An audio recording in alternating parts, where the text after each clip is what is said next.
بسم الله الرحمن الرحيم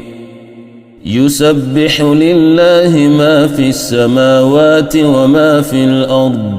له الملك وله الحمد وهو على كل شيء قدير هو الذي خلقكم فمنكم كافر ومنكم مؤمن والله بما تعملون بصير خلق السماوات والأرض بالحق وصوركم فأحسن صوركم وإليه المصير يعلم ما في السماوات والأرض ويعلم ما تسرون وما تعلنون والله عليم بذات الصدور ألم يأتكم نبأ الذين كفروا من قبل فذاقوا وبال أمرهم ولهم عذاب أليم ذلك بأنه كانت تأتيهم رسلهم بالبينات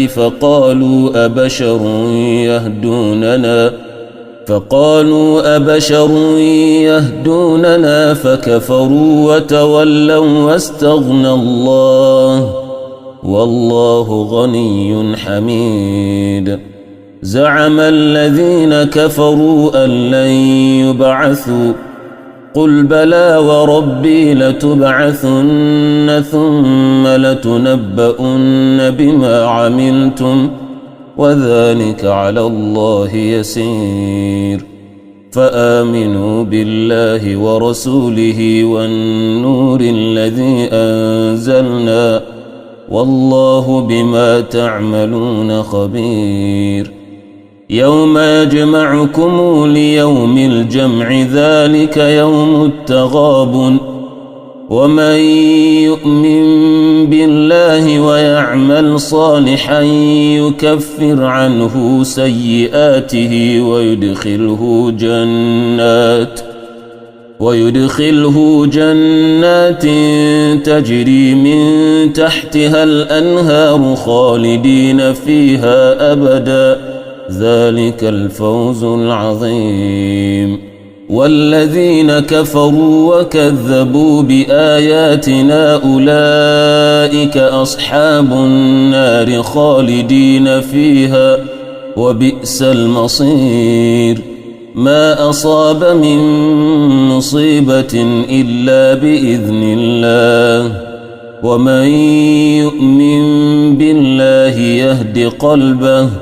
والله بكل شيء عليم وأطيعوا الله وأطيعوا الرسول فإن توليتم فإنما على رسولنا البلاغ المبين الله لا إله إلا هو وعلى الله فليتوكل المؤمنون يا أيها الذين آمنوا إن من أزواجكم وأولادكم عدوا لكم فاحذروهم وإن تعفوا وتصفحوا وتغفروا فإن الله غفور رحيم إنما أموالكم وأولادكم فتنة والله عنده أجر عظيم فاتقوا الله ما استطعتم واسمعوا وأطيعوا وأنفقوا خيرا لأنفسكم ومن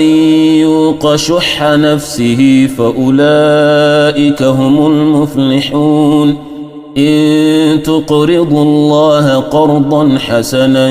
يضعفه لكم ويغفر لكم والله شكور حليم عالم الغيب والشهادة العزيز الحكيم